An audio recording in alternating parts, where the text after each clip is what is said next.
मेरी बात सुनो ना बाबा। तुझे पता है लल्ला, तेरी मैया तुझसे कितना प्रेम करती है? तो तू ही बता, जो तुझ पर सारा संसार न्यौछावर करती है, यदि उसके सामने कोई आकर तेरे बारे में बुरा कहेगो, तेरी कमियां निकालेगो, कुछ भी करेगो, कैसा लगेगा उसे?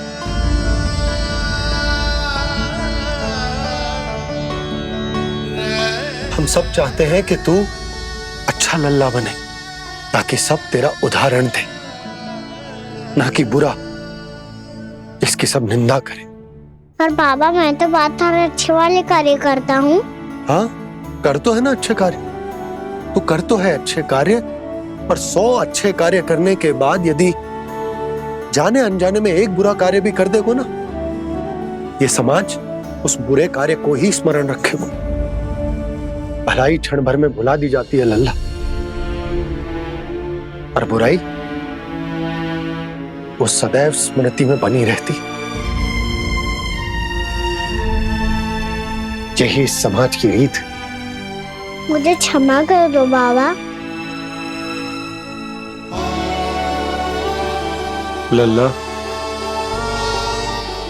तुझे पता है जब तू भूल करतो है तो सबसे पहली उंगली तेरी मैया के लालन पालन पर उठती। ये सारे गांव वाले, सारे गोप गोपियां, सारा समाज, सभी तेरी मैया को दोष देते हैं कि उसने तुझे अच्छी शिक्षा ना दी। तो यदि तुझे क्षमा मांगनी है ना, मुझसे ना, तेरी मैया से मांग। पर बाबा मैया मानेगी?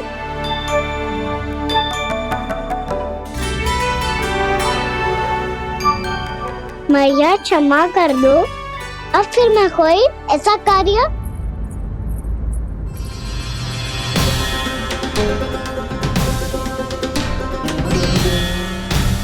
बैठो ना जीजी, बैठो।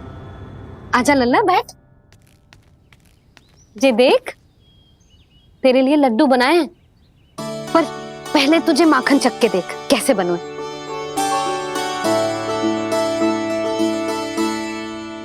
अच्छा है, ले खा।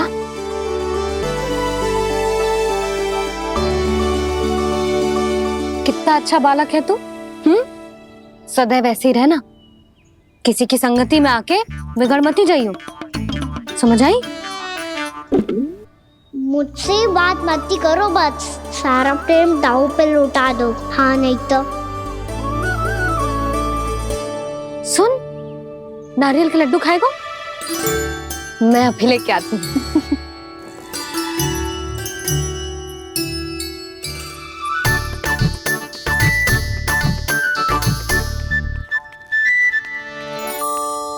किसी उपाय से बात नहीं बन रही तो रोक के दिखाओ ना। रामबाण उपाय है, आंसू देखते ही पिघल जाती है सारी माए। हाँ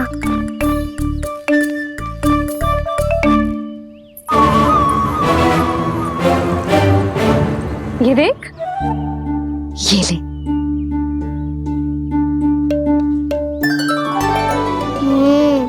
ले, जो सारे के सारे तेरे लिए हैं, खा।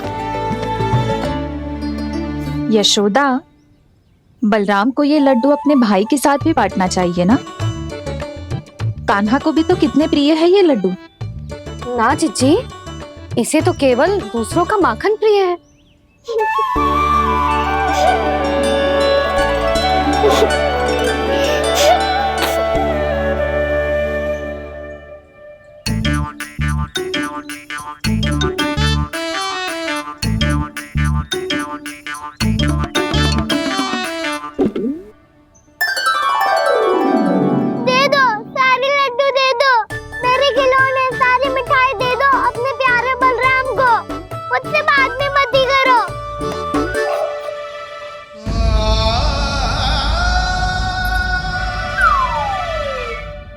ऐसी भोली सूरत बना तो है कि दंड देने की शपथ भी ली हो तो स्वयं पर ही लज्जा आ जाए। अब मान भी जाओ यशोदा, बालक ही तो है, छे बालक ना है, जे तो छलिया है। अपनी बात मनवाने के लिए अनेकों उपाय करतो है जे, और फिर पूरे गांव में बताता फिरतो है कि मैया को मनाना कितना सरल है। पर अब मैं इसके मन का ना होने दूंगी।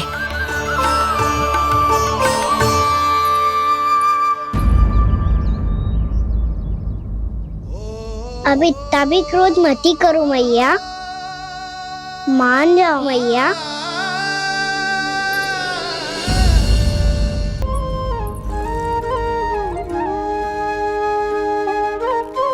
छोटा सा मैं बालक मैया, नैना छोटे छोटे से, कैसे तुमको भा रहे इनमें आंसू मोटे मोटे से। कर दो क्षमा त्रुटि को मेरी, भूल भी जाओ ना, मान भी जाओ ना मैया, आप मान भी जाओ ना। अपने प्यारे कान्हा को अब हृदय से लगाओ ना। सुनो मैया, तुम्हारा कन्हैया सच में भोला भाला है। जानती हो सब तुमने अपने आंचल में मुझे पाला है। ममता दी है, प्रेम दिया है, अच्छे अच्छे से संस्कार दिए। बदले में मैंने तुमको बस केवल कष्ट ही कष्ट दिए। पलकों में बैठाया तो मुंह फेर के जाओ ना,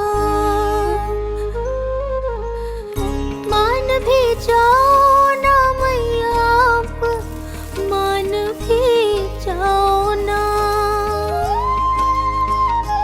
अपने प्यारे कान्हा को अब हृदय से लगाओ ना। अपने प्यारे कान्हा को अब हृदय से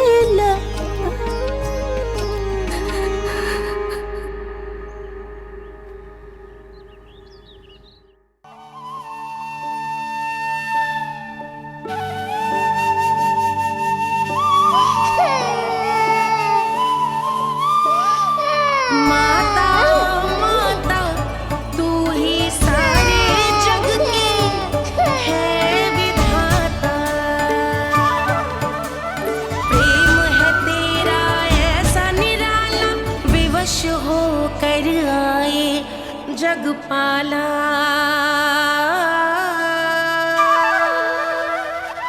यशोमती मैया के नंद लाला, यशोमती मैया के नंद लाला, यशोमती मैया के नंद लाला, यशोमती मैया के नंद लाला।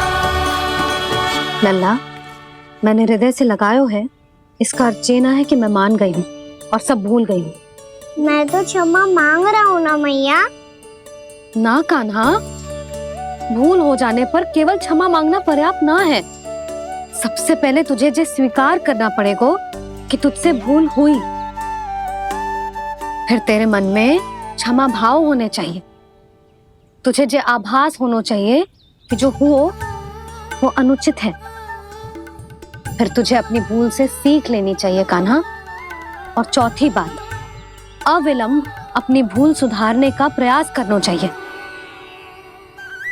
और यदि भूल सुधारने की संभावना ना हो तो कछु ऐसा करना चाहिए कि भूल का प्रभाव कम से कम हो जाए। और फिर अंत में तुझे वचन देना चाहिए कि फिर से तू वो भूल कभी ना दोहराएगा। मैं समझ गई मैया। तुम्हारा लल्ला नटखट अवश्य है, परंतु समझदार भी। मैं वचन देता हूँ मैया, आज के बाद मैं ऐसा कछु ना करूँगा जिसके कारण आपको लज्जित होना पड़े। मेरा अच्छा कान्हा, अब जा विश्राम कर, जा।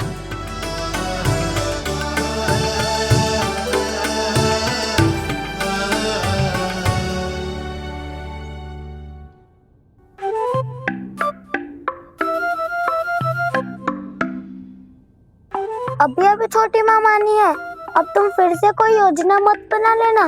उसकी चिंता मत ही करो दाऊ, आप तो शीघ्रता से वो समझाओ जो मैया अभी कह रही थी भूल के बारे में।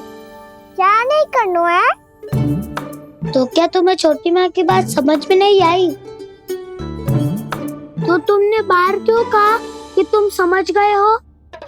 क्योंकि दाऊ मैया को यदि पता चल गया था कि साधारण सी बात मुझे समझ में ना आ रही है तो उन्हें और क्रोध आया। तो आपको तो समझ में आई थी ना, आप तो समझा दो, आप मेरे दाऊ हो ना। हाँ हाँ समझाता हूँ। छोटी माँ ने कहा था भूल हो जाए तो कभी भूल से भी भूल को भूलना नहीं। हाँ उनकी बातों का सार तो यही था। अरे दाऊ, सार के चक्कर में आप सीधी सीधी बात को और कठिन बना रहे हो। फिर से मैया से ना पूछ सकते हो, पर बाबा से पूछ सकते है। कान्हा, यदि एक बार में कोई चीज समझ में ना आए तो तू उसके बारे में अनेक बार पूछ सकते है। प्रश्न पूछना समझदारी का प्रतीक होता है। समझ गो बाबा। तेरी मैया केवल इतना ही कहना चाह रही थी कि जब कोई भूल हो जाए तो उसे मन से स्वीकार करना चाहिए और उसके बाद हमें हो सके तो उस भूल को सुधारने का प्रयास करना चाहिए। और अंतिम और सबसे महत्वपूर्ण बात ये अवश्य याद रखना कि उस भूल को दोबारा भूल कर भी ना करना है। समझ गो बाबा। चलो तुम दोनों बातें करो, मैं जाता हूँ।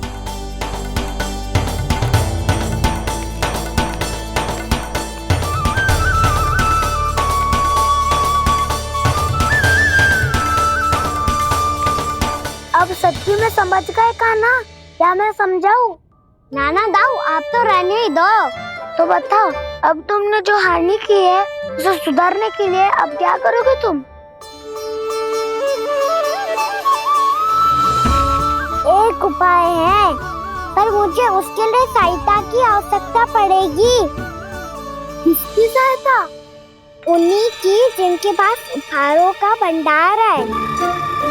उपहार भंडार का ना?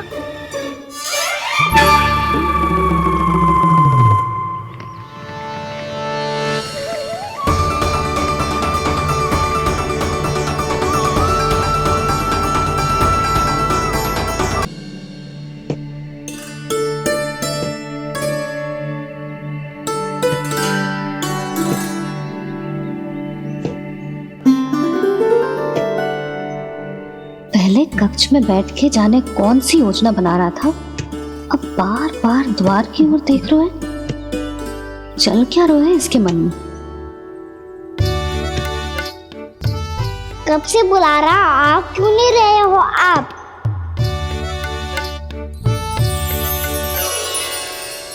आप बुलाएं और कुबेर ना आए, ऐसा कैसे हो सकता है प्रभु?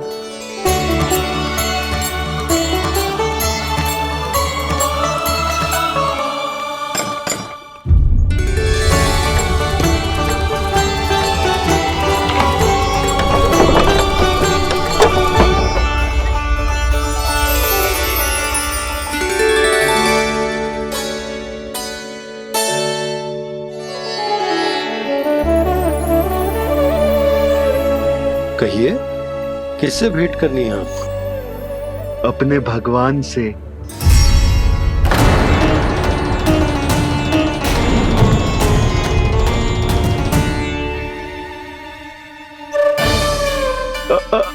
आपसे ही भेंट करनी है नंदराज जी। प्रणाम। प्रणाम। ग्राहक ही तो विक्रेता का भगवान होता है ना। वो क्या है, मैं घर घर जाकर रत्न और आभूषण बेचने का कार्य करता हूँ। तो आप स्वर्णकार हैं? हाँ। क्षमा करना, हमें अभी कछु न चाहिए, आप जा सकते हैं। बाबा देख तो लो, क्या पता कछु विशेष हो इनके पास। वैसे मैया ने अभी अभी वो माला नई काकी को दी है। अवश्य ही बाबा और लल्ला दोनों ने मिलकर कोई योजना बनाई है। स्वर्णकार जी, आपके पास मेरी प्यारी सी मैया के लिए कोई विशेष और होगा? कछु विशेष हो तो ही दिखाना। हमारी राजरानी का मन जीतना इतना आसान ना है। ना, इसकी कोई आवश्यकता ना है। क्या आपको सच्ची में ऐसा लगता है कि मैं एक माला के कारण क्रोधित हूँ? हाँ, ये तो बालक है, पर आपने ऐसा कैसे सोच लियो? क्या मैं केवल वस्तुओं से प्रेम करती हूँ और उस पर से स्वर्णकार को बुला करके स्वांग भी कर रहे हो? रानी जी, सत्य तो ये है कि आप बीच में मत ही बोलिए श्रीमान। यशोदा, मैंने ना बुलाया स्वर्णकार जी को। मैं जानता हूँ तुम्हारे क्रोध का कारण क्या है। आपकी मैया से तो मुझे भी भय लग रहा है प्रभु। ना जाने कब ये साक्षात माँ दुर्गा बन जाए। आप पे तो तनिक भी भरोसा ना है मुझे, बल्कि पूरा विश्वास है कि आपने ही बुलाया इन्हें। जब भी ऐसी कोई बात होती है ना, आप कान्हा के साथ मिलके जे ऐसी योजना बनाते हो।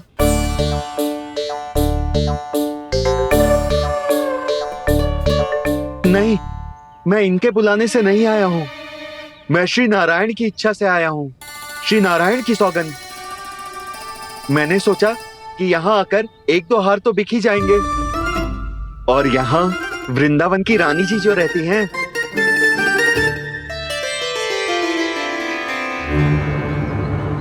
अति मत करो कुबेर जी। स्वर्णकार जी, ऐसी बात है तो आप ठहरो। मैया ने मुझे सिखाया है कि किसी को अपने द्वार से निराश ना भेजना चाहिए। अरे पर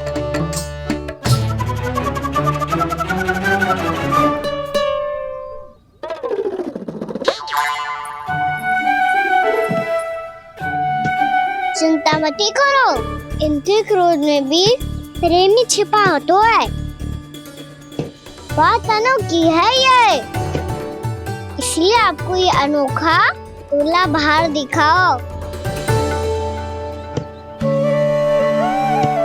मैंने क्या समझाया था और उसने क्या समझ लिया? अरे मेरा चेयर थोड़ी था कि उपहार देकर अपनी भूल को सुधारा जा सकता है। ये देखिए नंदराज।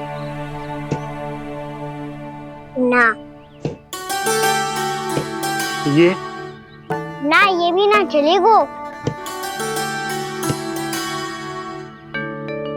इसकी तो शोभा ही निराली है। ओहो स्वर्णकार जी, मैया को ये सब बिल्कुल अच्छा ना लगेंगे। कुछ विशेष दिखाओ ना, कछु अनोखा।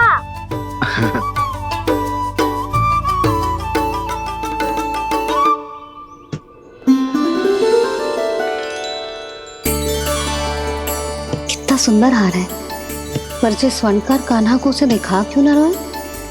वो तो मेरे सभी वस्त्रों के साथ जचेगा और खिलेगा मुझ पे। स्वर्णकार जी, आप ये वाला दे दो मैया के लिए।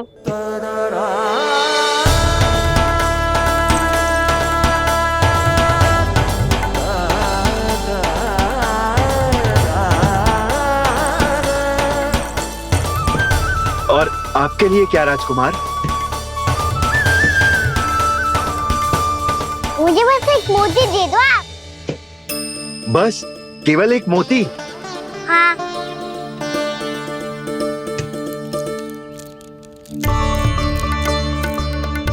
ये रानी जी के लिए माला और ये राजकुमार जी के लिए मोती।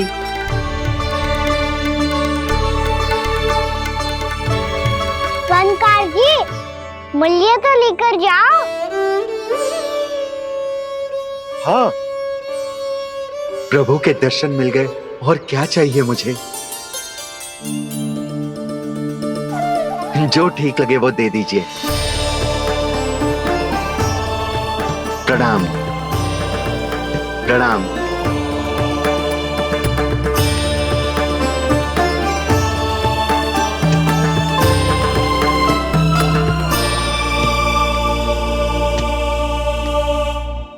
लो मैया, बताओ कैसा है? सुनो जी, अपने लल्ला को समझा दो। यदि उसे लगता है कि मैं उपहार की भूखी हूँ, तुझे उसकी भूल है।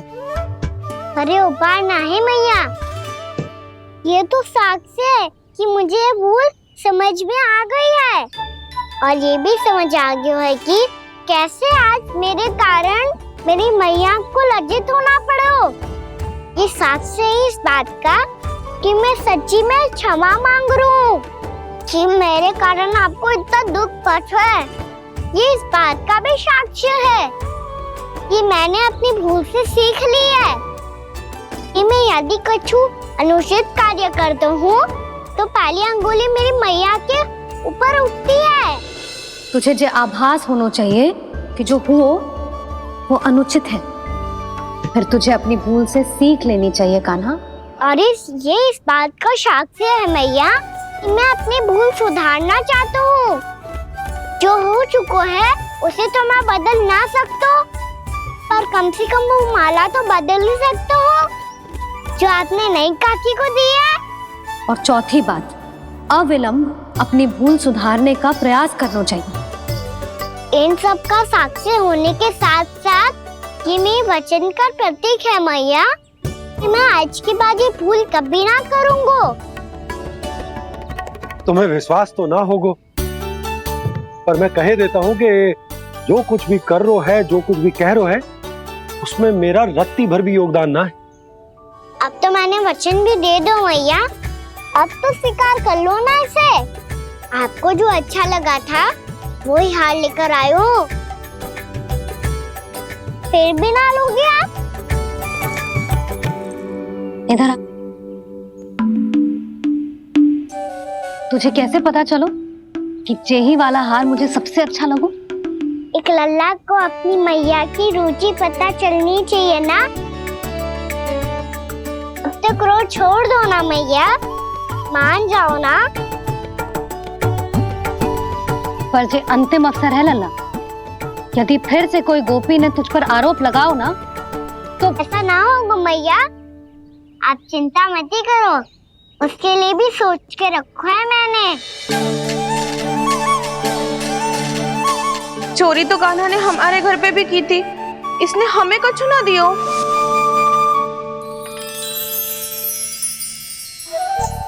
जे एक मोती तो किस किस को देगो?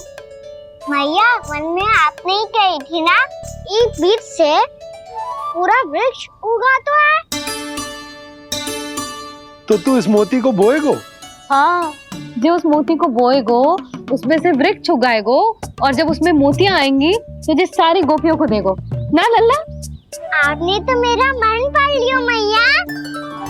अरे पर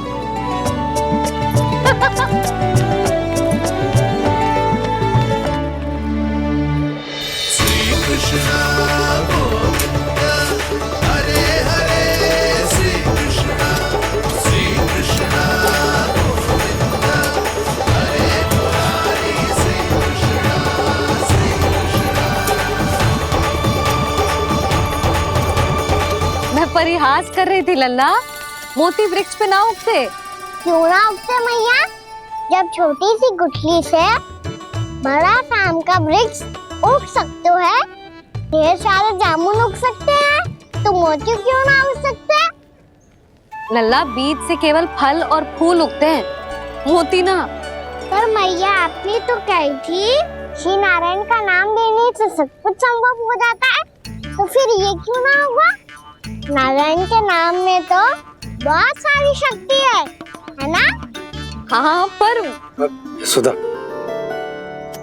जीवन की सीख करने से ही मिलती है। जब करेगो तभी सीखेगो। हम केवल इसकी सीखने में सहायता कर सकते हैं। है ना?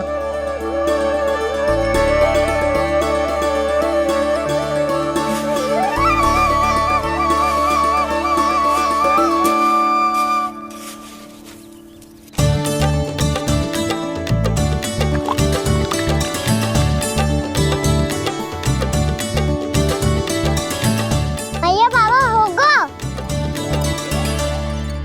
कल सुबह हमारे आंगन में मोतियों का वृक्ष मिलेगा, देखना आप दोनों। चल आजा।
हे नारायण, ये कैसे संभव है? सुनो जी, ये देखो। क्या हुआ यशोदा?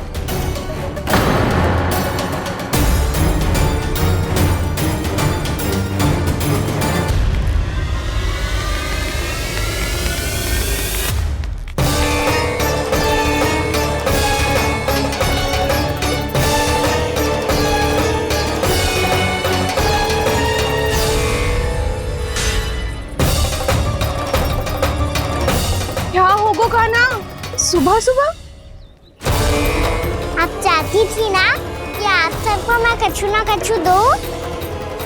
देखो कितना विशेष उपहार है मेरे पास।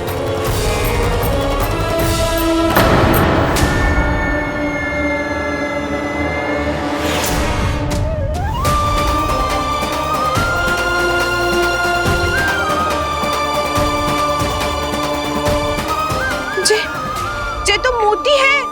मोतियों का ब्रज? पर ये तो असंभव है ना? लो आप सभी तो कहती हो, तो मैं बहुत अधिक प्रश्न पूछती हूँ। और अब देखो आते ही सबके सब प्रश्न पे प्रश्न पूछने लगे।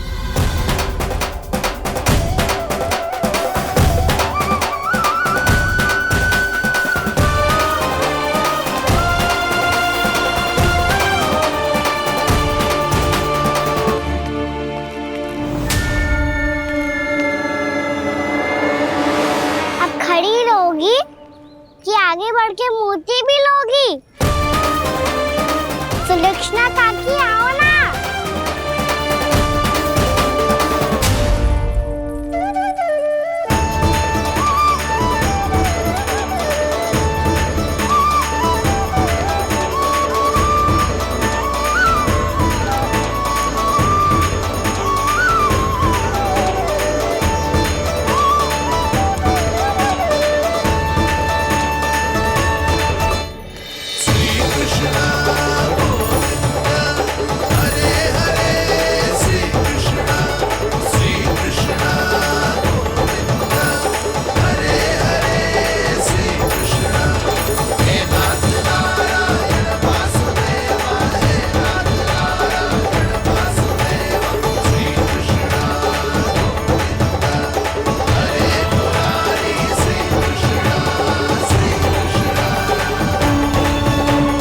हमारी इच्छा पूरी हो गई। कान्हा के हाथ से उपहार मिल गया हमें। प्रभु, ये चमत्कार तो सभी के सामने कर दिया आपने। कहीं इससे आपका सत्य मैया को पता तो नहीं चल जाएगा? ये तो सच्ची के मोती है, वैसे ही जैसे स्वर्णाकार के पास होते हैं। वृंदावन में जब से आए हैं कोई ना कोई चमत्कार तो हो ही रहा है। अवश्य ही किसी बहुत बड़ी देवी का आशीर्वाद प्राप्त है इस स्थान को।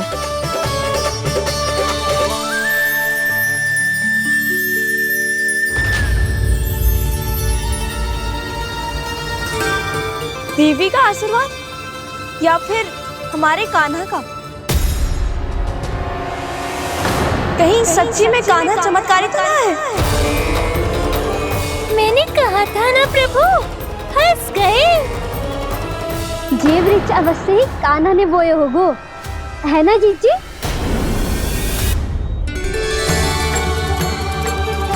आप सब भी ना बिना सत्य जाने ही बोलने लगती हो। ये मेरा चमत्कार ना है, ये तो देवी का चमत्कार है। कौन सी देवी का? मेरे मैया अर्थात आपकी यशोदा देवी का।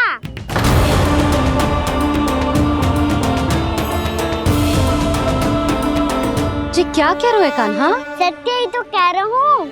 आप सभी बताओ, जब हम गोकुल से वृंदावन आ रहे थे तो किसने कही थी कि वृंदावन में सबको गोकुल जैसी सुख सुविधा मिलेगी? यशोदा जी। और यहाँ आने के बाद भगवान श्री गणेश का स्वर किसको सुनाई दिया था?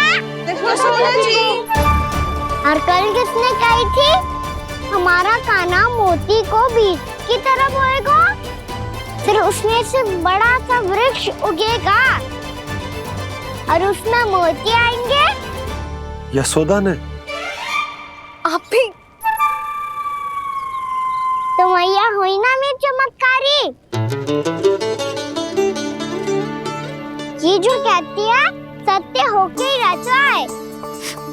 चुप कर नटखट, कुछ भी उल्टा सीधा आके जा रहे हैं। वैसे यशोदा जी, कान्हा कहे तो सत्य रहो है। तुम भी इसकी बातों में आगे सुलझना। अरे जे तो सारे संजोग जोड़ के बस अपनी बातें सिद्ध करने का प्रयास कर रहे हो। मैं कोई देवी ना हूँ, मैं तो बस साधारण सी मैया हूँ और जे मेरा साधारण सा लल्ला है। पर ये मोतियों का वृक्ष चमत्कार है ना? पक्की बात है, लगता है किसी न किसी देवी देवता का आशीर्वाद है इस स्थान को।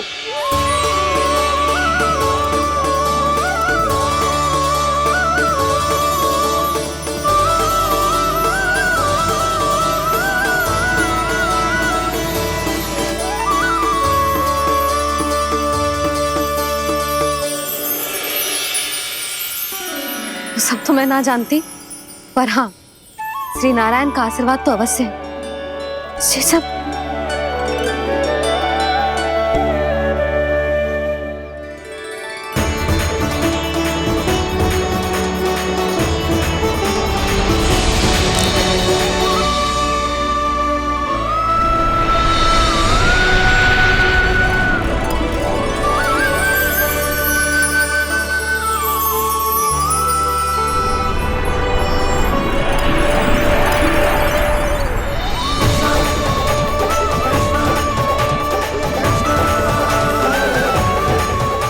मैं जानता हूँ कि आप मेरी प्रतीक्षा कर रही है।